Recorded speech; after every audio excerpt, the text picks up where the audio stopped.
now. So Yeah, let's do that. Okay, good afternoon. Thank you for coming and joining us here at Polk County Emergency Operations Center. I'm Brett McIntyre, Program Assistant with Polk County EMA. And we want to welcome you here to our Lunch and Learn this afternoon.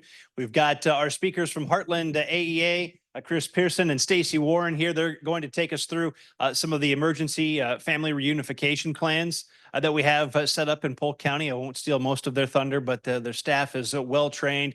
Partnerships with Des Moines Public Schools as well to put together the staff and resources needed for these operations that can be quite large. Again, they can be stressful, and just making sure that we connect parents and children back together with those that are authorized to leave with the children each day in terms of if we get into a situation where we have to leave a school and get that reunification offsite. So they're going to take us through most of that. I'm going to take you through some of the housekeeping here for the EOC. If you need to use the restroom at any time, you can go right back out the way you came there. There's a blue sign on the door. Basically, they're on the back side of these two conference rooms here, C13 and C14. You get on the other side of that, the hallway. That's where our restrooms are located. We do have some coffee available in C13 as well. I think Patty may bring out the craft for us as well. That will be right out here by the AED. So our coffee, AEDs right there. We also have water available through the break room door here. If you go onto the other side of the hallway, that's where the drinking fountain and water refilling station is, if you need that at any point here for the discussion. So we've got you here until 12:30. I'm going to hand it over to Chris and Stacy. They're going to have their presentation. We'll have some time for a discussion and question and answers. Hopefully we can all learn a bit today, and have a few more announcements at the end. Before you leave, I've dropped off. I think everyone has an evaluation sheet, but we're always looking for new topics and interesting topics that you would like to hear or have that training on, or any new resources that are available within your organization or that you feel that would be worthwhile for the county. We'd love to get volunteers for presentations as well. I'll talk a little bit more about our future schedule at the end. But with that, I'm going to hand it off to Chris and Stacy. I'll get the presentation popped up here and the Zoom going, and we'll get started. Hello, I'm Chris Pearson. By training, I'm a school psychologist. I have been an HR director, a dean of students, and most recently a regional director out in Jasper County for about the last 13 years. My involvement in reunification is back in about 2018. There was an event at St. Pius to talk about what would it look like to have the AEAs be a reunification workforce? Should there be need for emergency reunification of students to families in a crisis situation? Again, like a major natural disaster or school shooting. So I learned there, and then in Jasper County, I meet with the superintendents and law enforcement about once a month. And they were saying, hey, can you help us with writing our EOPs around that? So that's where I really got more involved, because I'm like, yeah, I think there's something. I went to this thing at St. Pius. So anyway, got more and more involved with that. We stood that up over in Jasper County. Meanwhile, there are folks back here in Polk standing it up as well. And at some point, a couple of years ago, we said, this is kind of interesting that we're trying to do a statewide system, but yet we have two counties working separately. So we really started to look at putting this together as an organized package. There's a lot of packages out there that says you should have a plan for this. What we try to do is say we need an operational field manual so that when the crap hits the fan, I can pull that out and say, this is your job. Here's your checklist of duties. Here's your job. Here's your checklist of duties, and everybody knows what's going on. We've also trained about 60 of our staff and 60 of Des Moines staff to be responders should that happen. And last year with Perry, we did get that call. And so I've had that oh crap moment of, oh boy, I've got to, what's going on? Do I need to deploy the team? What are we going to do when we get there, et cetera? And so there's some things we learned in that experience as well that, so we're on, I think on version 3 or 4 of our Heartland system. So with that, that's my background and a little bit of why I'm here. Stacy's going to give you her background and a little bit of some of the prevention stuff we're doing too. Hi, my name is Stacy Warren, and I am a clinical social worker with Heartland AEA. So my background is in diagnosis, treatment. And I've been at Heartland for the last 11 years, and I do lots of things around MTSS systems for all things SEBMH, or social emotional behavior health. I was with Chris and we went to Perry that morning. One of the things that, and then multiple days following, I have some familiar faces in this room. We did a lot of teaming and collaboration with folks. Like Chris said, there are some other things that I'd like to highlight around some of the systems pieces that we can do. Today, we're really going to talk about emergency family reunification, but before we get to that, I'd like to talk about a few of the things that we'd like to have districts and teams have in place. So hopefully we never have to do an emergency reunification. So the first one is called Mental Health Crisis Protocol. In 2019, Iowa Department of Public Health decided that the state of Iowa was going to use the National Zero Suicide Framework. It is an excellent training. Like I said, I'd been a clinician, I'd done diagnosis and treatment in the past. That program was really originated for behavioral healthcare centers, outpatient mental health centers, hospitals. It really wasn't meant for schools. I had the opportunity to take that training and then think about the many districts that I served and what were some of the needs that I was seeing with our multidisciplinary team members. So the school nurses, the school counselors, school psychologists, school social workers. And what we found is that while we have really skilled people in our schools, suicide prevention has some very specific training. And if you haven't learned explicitly on the job or you haven't gone through a training like that, you really are not trained in specific suicide prevention methods. And so we took the Zero Suicide Framework and we adapted it for schools. So we focus on 5 things, and that is using the Columbia to do screening. If we believe we need to ask questions, we're going to ask specific questions and we're going to do it in a very systematic method. And if I go to school counselor A, I want to get the same level of care or standard of care than if I go to school counselor B. I don't want to go to school counselor C and they say, you are loved and you have a good family. You can ride the bus home, right? And that's what we were finding, is that there was a real discrepancy in what people knew. People were doing the best they could, but we really need to have that standard of care. So we are going to ask the questions if we have concerns. We're going to ask them very systematically. We're going to have a model to do that. We are going to engage parents. So if we have to ask the questions, we're going to talk to parents about that. And we're going to do a lot of parent education. Parents do not know what to do when their children are in mental health crisis. Suicide is the second leading cause of death for ages 10 to 24. And so we really have to do a lot of preventative things to make sure that we're coaching parents. And historically, we would call parents and say, come get your kid and take them someplace. And then they would come back to us. There wasn't a lot of, what are you noticing at home? What does it look like for supervision at home? Yeah, the kid's 14. You know, they might ride a moped home. They might be doing sports after school, but they may spend 90 minutes unsupervised. And that's a pretty appropriate developmental thing that they could do. But now we're in a mental health crisis. So what is that supervision going to look like? And so we do some coaching around that. A lot of coaching around decreased access to lethal means. So I know Polk County has done a really great push, and actually some of the materials that Polk County has put out are part of the resources that we share with people. But how are we telling parents about access to lethal means, and how are we sharing with them how they can reduce that for their student? And then using the Stanley and Brown for a crisis and safety planning, and then finally reentry meetings. So how are we, if a student is gone for any reason, any period of time from school, how are we supporting them to get back into our system? So that's one set for prevention, and that would be for harm to self. Then we have really worked on promoting the CSTAG, which is the Comprehensive School Threat Assessment Guidelines, developed by Dr. Dewey Cornell out of Virginia. It is a phenomenal training. NTAC, which is the National Threat Assessment Center, and REMS-TA talk about, you need to have a multidisciplinary team. You need to have law enforcement needs to be part of that team. You need to have your school counselors and your mental health providers part of that team, and your administrators. And so those trainings are really, really well done. The thing that I would say, being boots on the ground and working with the people that are going to be asking questions of kids and families, is It doesn't give the who are we asking, what are we asking, what are our steps.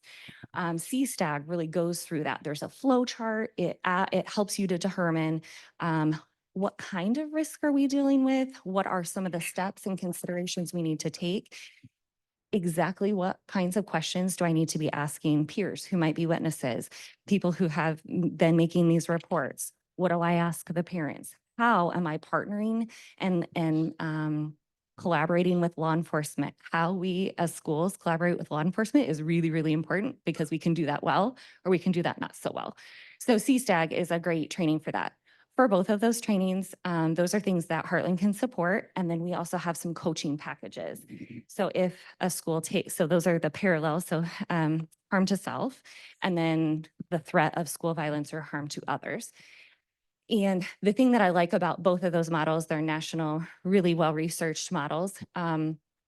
But for the people who are using them, they're very systematic. And so they flow really nicely together. So what I would ask, and so then I can switch over, okay, now I'm concerned about some threats to the school. How does this look? So the same people that are doing the work can really systematically be able to be trained and go through that and have that support.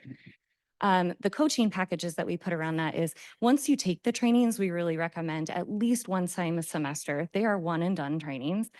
This is the kind of work that it's kind of like, I am not an EMT. I have taken CPR.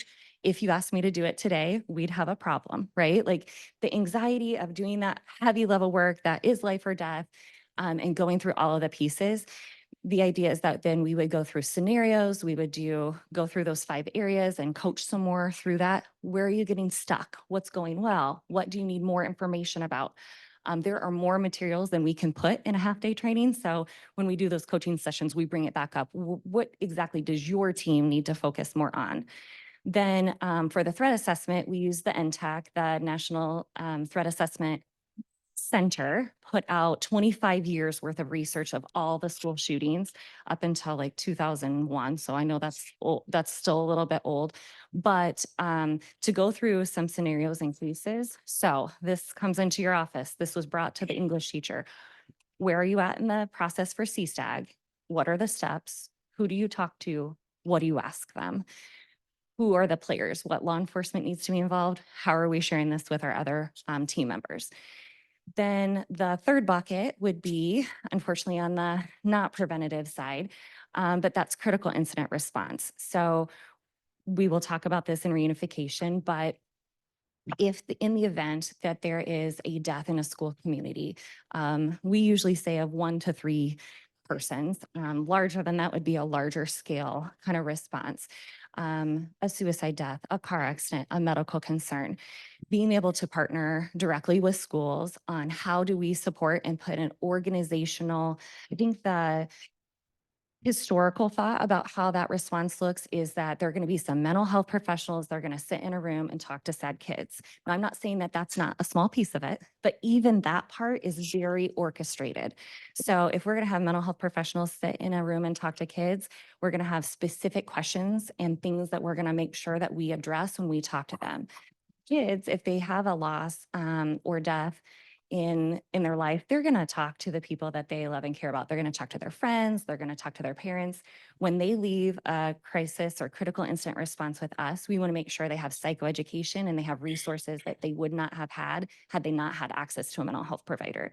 So a lot of what we do is really structured and organizational, making sure that if Chris is coming in to talk about his grief, that the attendance is taken care of in live time so that Chris's parents doesn't get a phone call saying your child's not at school today, like what's going on, which panics people, right? So like just really making sure that we have all of those pieces in place and then doing a lot of consultation and providing evidence-based materials and resources. There are lots of complex things that come up when there's a death in a school community. Things like memorialization, what do we do about? And so we help provide some of that support. The final bucket is emergency reunification, and that is what we are here to talk about today. So in the event of a large scale incident, whether it be A school shooting generally is what we would think of, but also could be some sort of weather related or other kind of environmental kind of concern. We want to make sure that we have a system of how we support kids. So Chris is going to talk about our outcomes for today. So our outcomes are to talk about awareness of our system, so that you would know how to activate it if you're a part of incident command and you see that need arise. Also, to really talk about that partnership between incident command and the school. And also,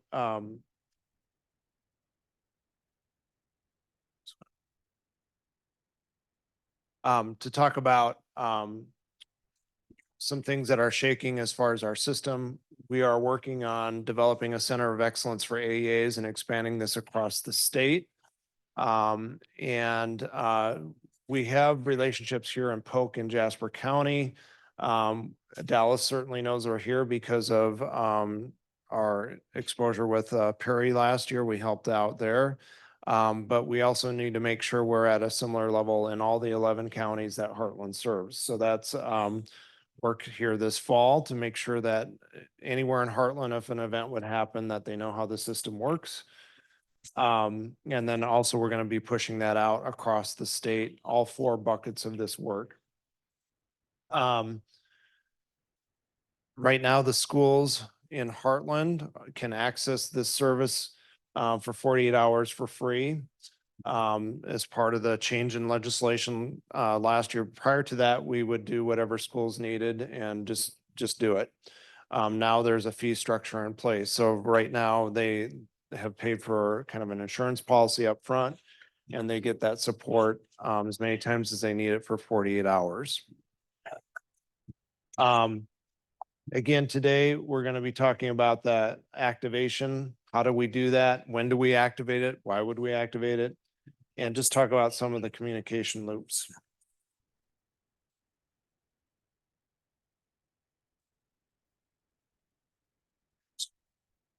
So the history, thank you. So the history of our reunification process, really, like Chris said, we started with some tabletops. We made some really good relationships here with Polk County Emergency Management and then Jasper County. And then really just starting to work with districts and law enforcement, local law enforcement on what would it look like if we had to organizationally put some things in place. So it really originated out of, there was a grant that was written, and Jane Kolchacki was assigned to write that grant. And she was at that time working through NCMEC, which is the National Center on Missing and Exploited Children.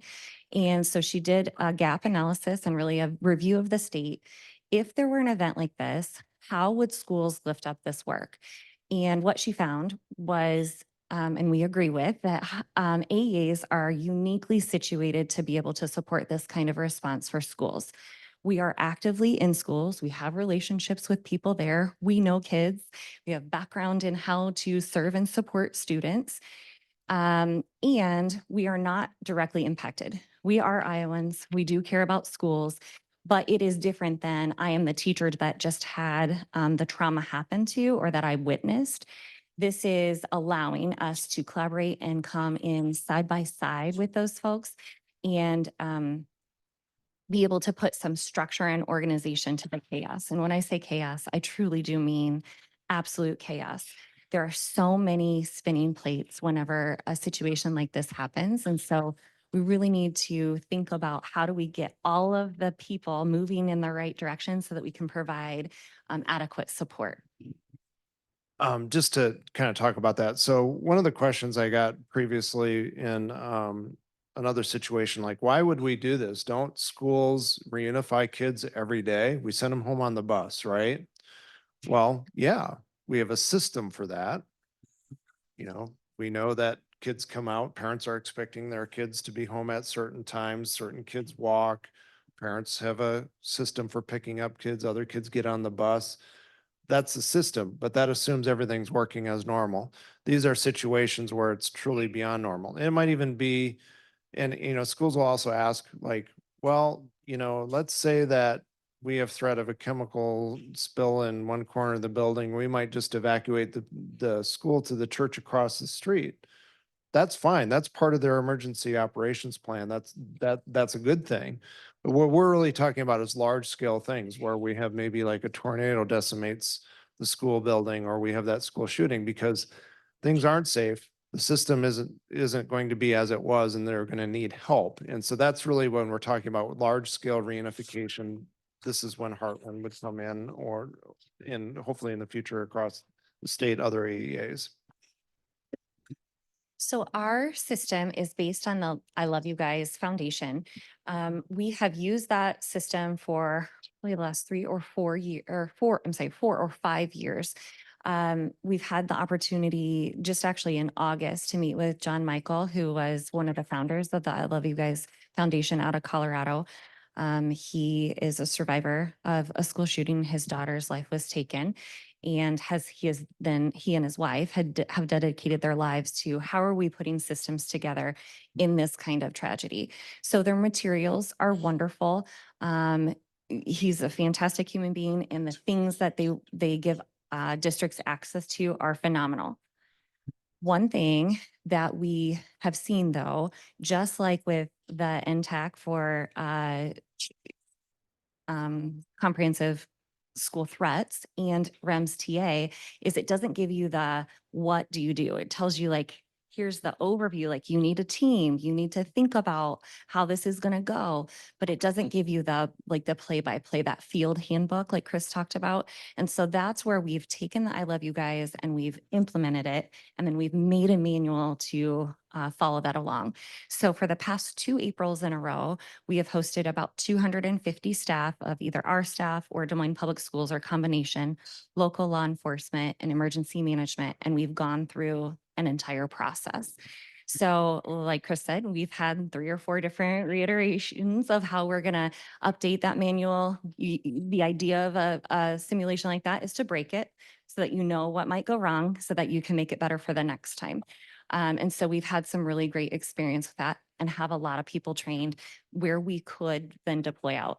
And then like Chris said, the goal is that this would become this statewide, not only just for Heartland across our 53 public school districts and 30 non-pubs, but to get this out across the state, including all 4 of those buckets, because really everybody that is in a school in the state of Iowa needs to know a really good plan for each of those 4 areas.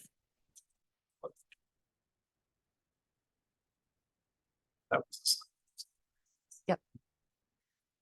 So the idea is that we have a really systematic plan. This is a video. You'll notice some of the players. This video is old, so it's been a hard 4 or 5 years. But this video, it really describes, and then you can kind of see how the process goes.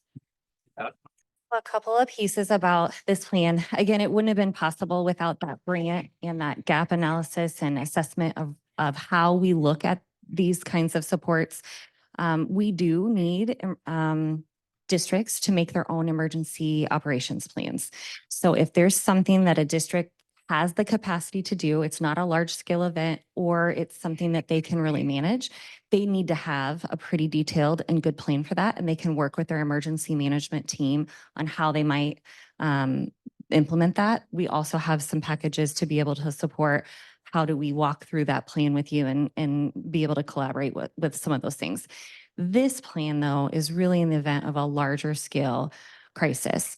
One of the things that we make sure that we do is we cross-train all staff on all jobs, minus maybe some of the higher site director or leadership. That would be more the 10 or 12 people on our leadership team that are able to do that. And then Des Moines has a leadership team that has a handful of people trained in that role as well. Otherwise, we want people to be able to really understand the position of each of those roles and what it does. The light blue team, we had the opportunity to do some very specific training. We did We Regret to Inform You training with the FBI. Anybody that's on that light blue team has gone through that online set of modules. And then we've also worked with Polk County Crisis and Advocacy Center and Des Moines a police department. So Officer Terry Mitchell is one of the responders that does death notifications. And so he actually came and provided training alongside of us in collaboration for that light blue team. So it's really important that you don't leave here and say, Heartland has it all covered, we don't have to do anything at school anymore. You do need an emergency operations plan, and there are some pieces where we can support and help out with, but really our plan is around a larger scale crisis. A lot of plans historically have relied on, especially even in these larger scale incidents, relied on schools to do it alone. And that is not best practice. And we've witnessed firsthand that would not be best practice. And then maybe even being able to work with a nearby district. Yes, please collaborate with, put your heads together with nearby districts, but then there becomes some logistical concerns. So if you're needing to evacuate your entire building and you're sending them to a nearby school district, they have buildings full of kids as well. So what do they do with their students? It just becomes a lot. Certainly we would want to work with other districts, but there's a purpose for having someone completely outside of that, but that also knows the system of schools and kids.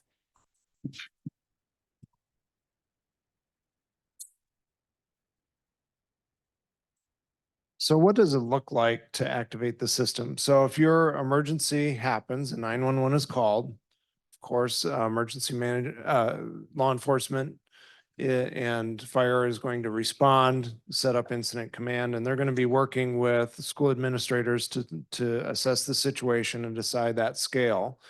And if that scale really exceeds the ability of the school to self reunify, then you would decide two things. One, to call Heartland, and I'll show you that number in just a second.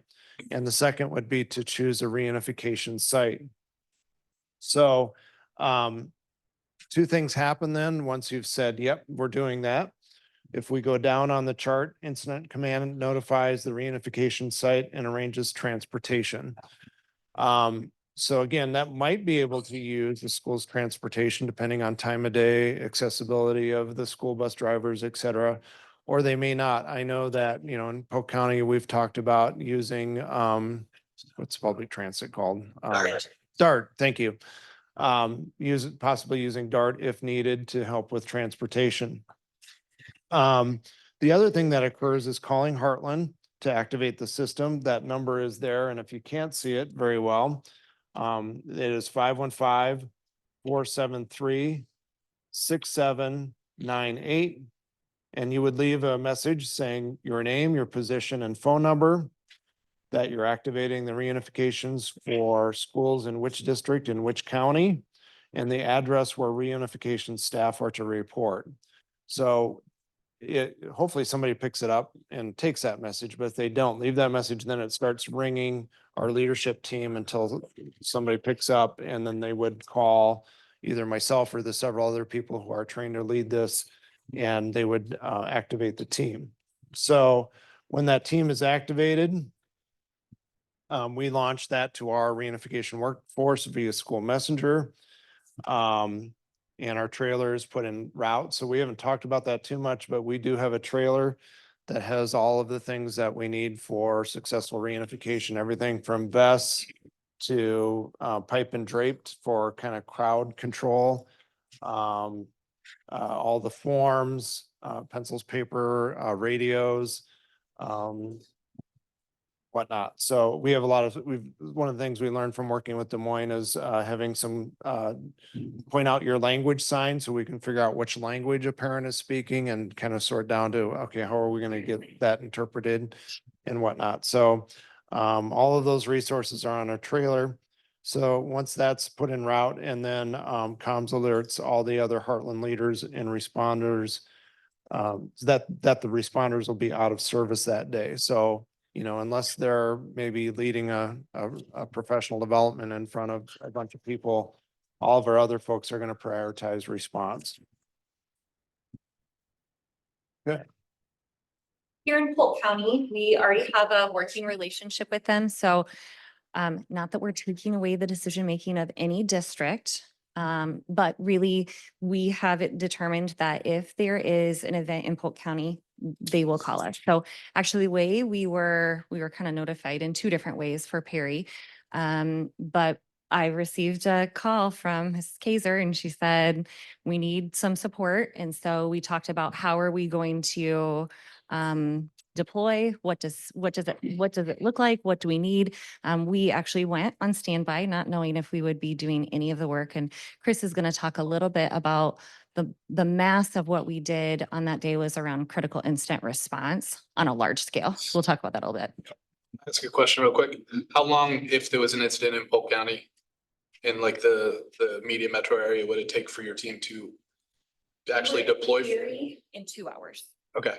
with our entire team and our. Would you assume that it would be a faster response time? Yeah, it would be faster here in Polk County.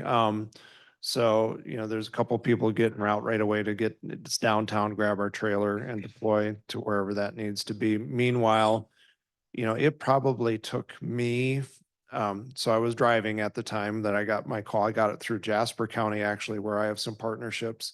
They called me. I drove on the nearest exit, turned around, parked at the Johnston office to sit down and kind of assess what was going on. So between the call and my call to deploy the team was probably about 20 minutes.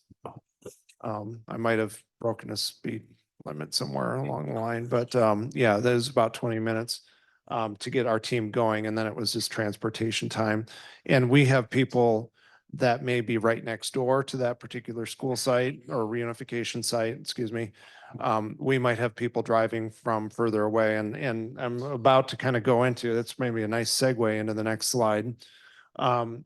In education, educators are really collaborative and they like to get people in a room and talk about how they're going to do something. This is not a time where that works. You all know in an emergency situation, you have a command structure. So that's what we have on our team as well. And I'm going to kind of point out on this graphic, there's a red dotted line. Everything above that red dotted line is at the school site. And so that's where incident command is likely to be set up, or maybe at a site like this and in communication with that site. You're going to have a safety officer, your public information officer, transportation team leader, those kinds of things. Whatever that context needs, that's how the incident command sets up.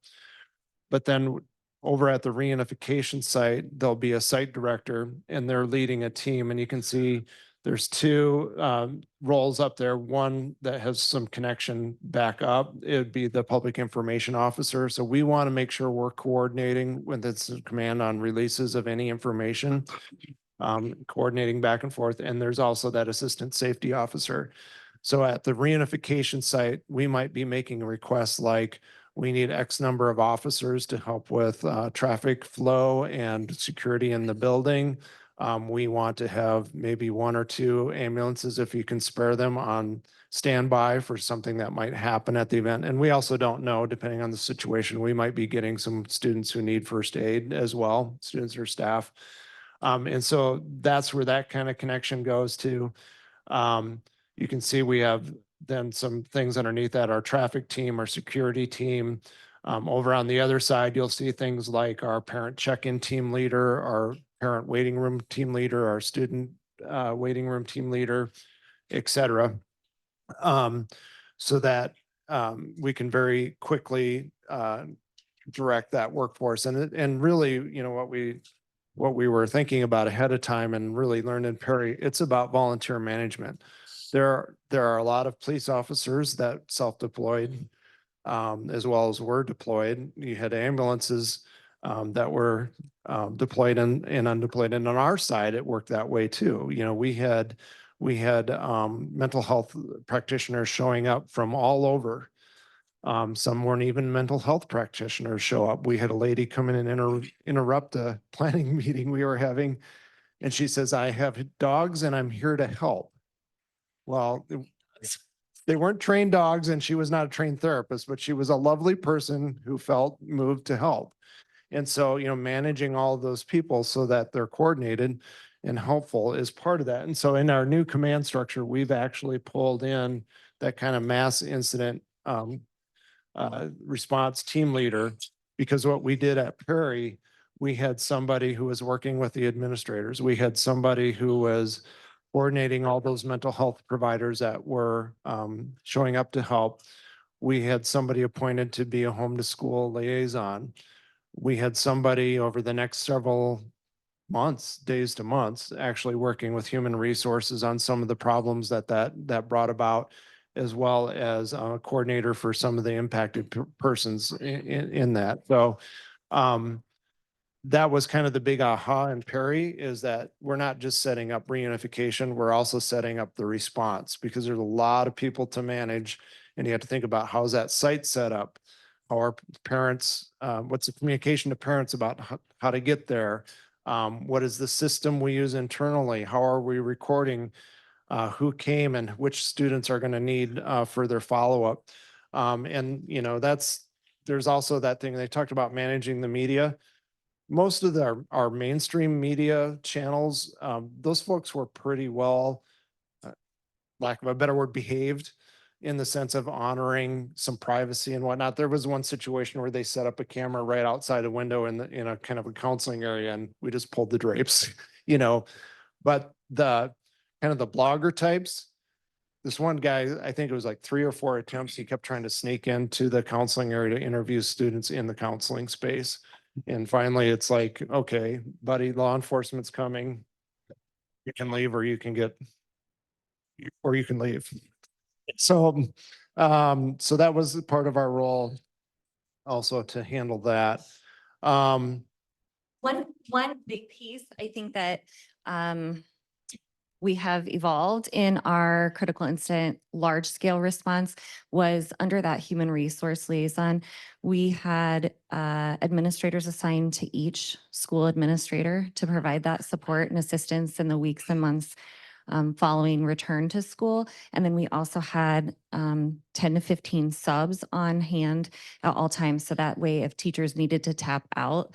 So that really became part of, quickly you move from crisis to triage to really recovery. And so how are we getting students back into school after an event like this? But that takes a ton of coordination and really a lot of efforts in thinking through, what does the organizational structure and infrastructure need to look like? Another thing, when we were talking with John Michael, the Love You Guys founder, I asked him, do you have something around this mass critical incident response? And he said, we don't have something. So they're kind of looking forward to see what we stand up, because they might try to push that out on a larger scale across the nation as well. How do you know when to call for help? So here are some considers. So if you have student and staff injuries, you think about the kind of the reverberating trauma of that, and how that impacts the school's ability to self-unify. You think about children. So parents are parents. They might be in charge of their classroom, but they're also worried about their own kid. And so you have to think about that impact. The school site might be physically compromised. And that was true in Perry.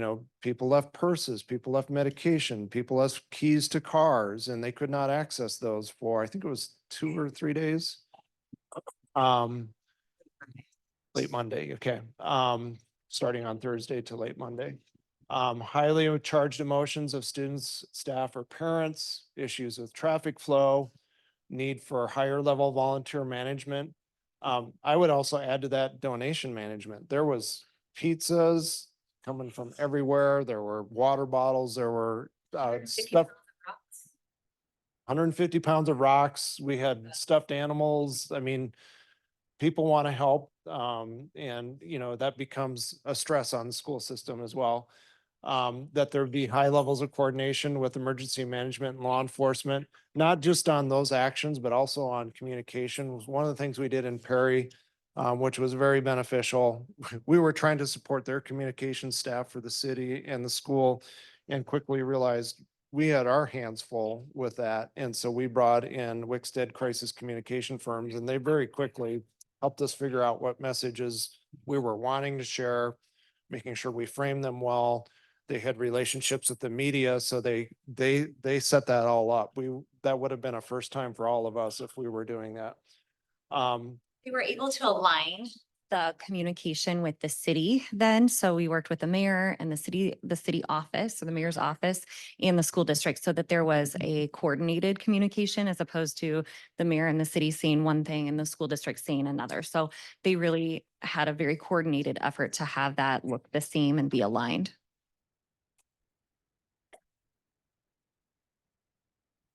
Some other considerations, I can't stress enough having that prior relationship with emergency management, law enforcement here in Polk County and in Jasper County. We've got that pretty well in spades. In Dallas, we did not have that. So that was a little bit of a delay trying to get established and figuring out what to do. Making sure that both the school and emergency management know how and why and how to activate our system. Got to think about response time, which, we just discussed. Making sure that people understand the command structure. So one of the things we've tried to do with our superintendents is let them know about the system. And we're not coming in over and taking over their whole school system, but we are coming in and running a unification process. So like, we don't want them kind of subverting that process, right? And they've got their hands full with other stuff. We really want to take that off their plate. And that was true in Perry. Stacy pretty much was assigned to support that admin team that was traumatized and kind of help them sort through, their own trauma at the same time, trying to run what they needed to run for their community. We have traffic detours. I know that the law enforcement officers in both our simulations spent a lot of time talking about radio, which channels, who has whatnot. And, one of the recommendations would be to make sure that the reunification site either has an officer that can help with that communication, or just actually issuing us one of your radios as well, so we can stay connected with you. This is so when we talked about going through those processes and making lists between what we did in Perry and then having those two large scale, 250 plus people simulations, these are the things that we needed to think more about, make additional considerations or adjust to.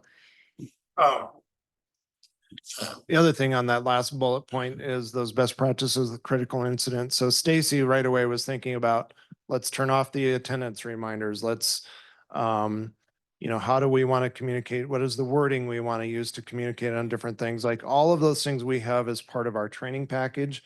So that, the administrator isn't thinking about, oh, what do I say? We actually have starter statements ready to go that they can modify.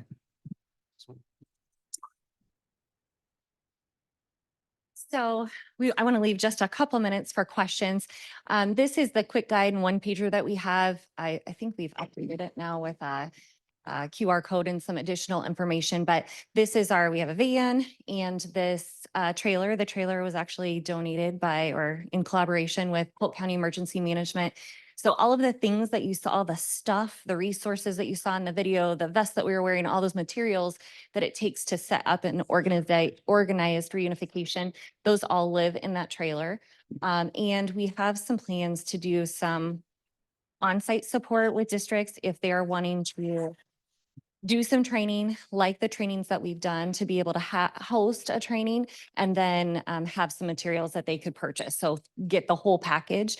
So that way we can show up and provide that support, knowing that they have some trained people. So we want to be able to butt up to that, right? So if it takes us an hour and a half to get there, what happens in that meantime? So that's where we can do some trainings with districts on what does that look like? And then how do we not take over, but provide that tap. I will say decision fatigue happens very quickly. People's heads are spinning. It's really, really hard. You've got to get through that first, 48, 72 hours of what are we doing and find the up and the breathing space. And then really districts are going to have that long-term carry of what recovery looks like.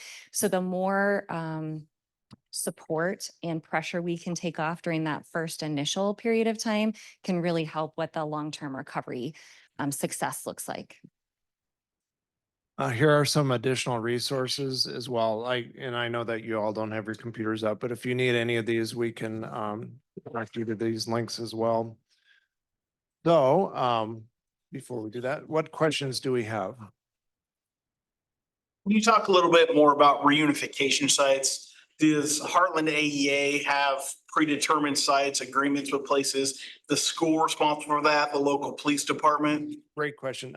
Polk County actually, to my understanding, has 3 or 4 prearranged.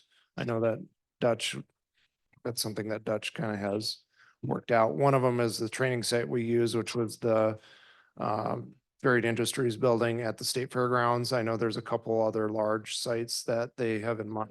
We don't share, so it's kind of like those sites are identified, but then not shared because we don't really want people, we don't want people meaning to cause harm to come to those sites. We also don't want parents beating us there, right? So the emergency managers really work with the communities to identify what sites are options based on kind of what those needs are. We want to have 2 different entrances. We want to have good parking options. We want to be able to keep kids separate from their parents. So that way they're not just running, we need to organize the chaos. So really thinking about what that environment needs to look like so that we can stand it up. But emergency management works with communities and schools to help identify what those spaces are, and then they will tell us where to go. That's a very good question though. So being a smaller private school, that is not a concern that I need to pre-plan. Like when we call Heartland AEA, they will then tell my school where. They may give you some options.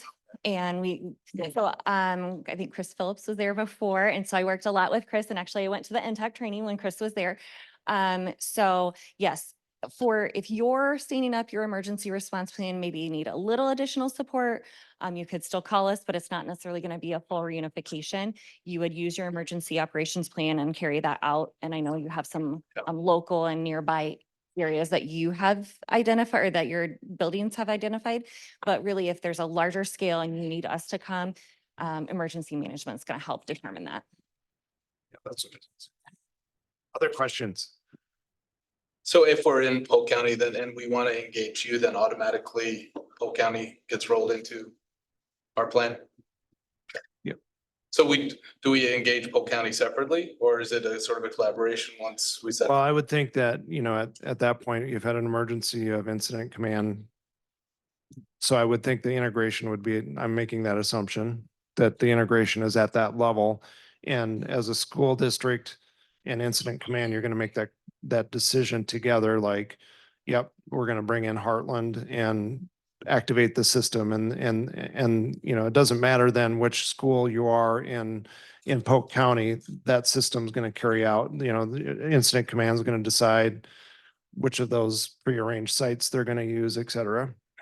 The idea is, so it'd be law enforcement, the school district, emergency management at that command would make that decision. They would then call us and we would start our deployment of what does that look like. We would be then, so like in the case of Perry, then I had close communication with and continued to call back and forth because I didn't have a Dallas County emergency management contact initially. So I was working with Polk County emergency management because were established. And so kept that communication going, and then eventually started working with the Dallas County emergency management person.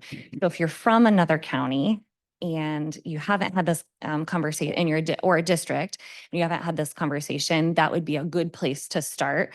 The idea is that this would be the idea for us and across AEAs this would be the model that we would then take and train all the other AEAs so that all districts could have access to the same you can replicate it. The importance in that is when we think about law enforcement, they need law enforcement crosses all areas, and emergency management can be the same way in that. And so we need to have a common language so we can show up and do one thing and they know how to interact with that system. Probably an answer that would require at least another hour of discussion, but what did Perry do or not do that made it easier for you to do your jobs that you would tell other districts would be good for planning purposes? So the thing that made it difficult, was showing up and not having that relationship with law enforcement. They didn't know why we were there. They didn't know who we were. It was really through Law enforcement or the district? Both. both. I mean, we Yeah. work with the district, right? So for other services, special education, training, PD, all of those things. But we hadn't set up, what does it look like if you have a tragedy?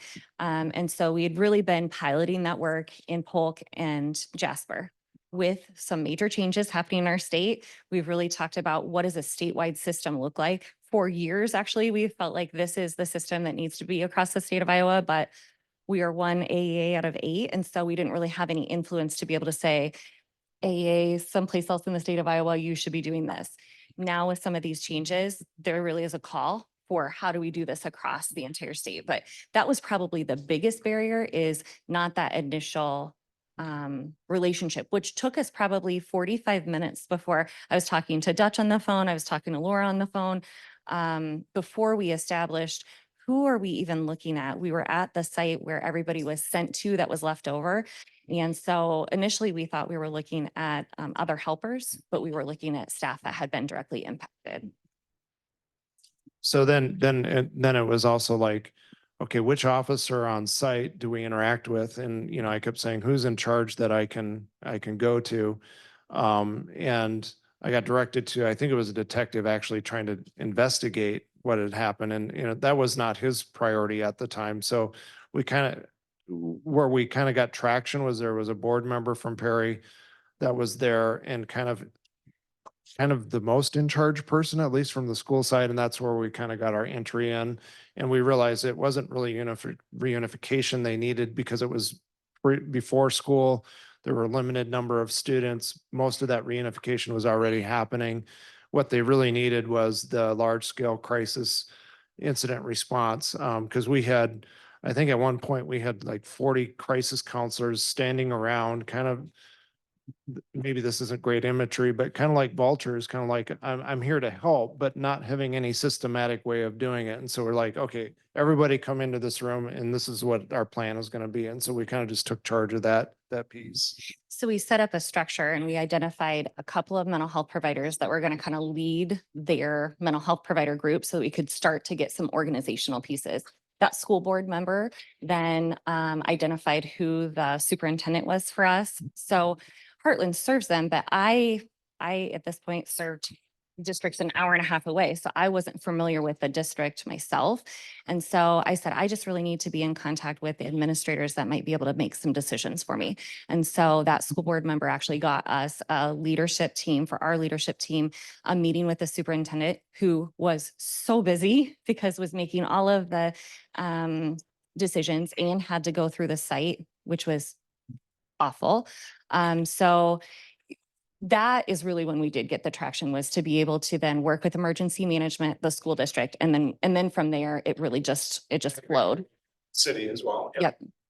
Back there. Yeah, no, just so the video kind of shows you guys are all kind of handling the upfront pieces, parent arrival, law enforcement, while students and staff are in the back.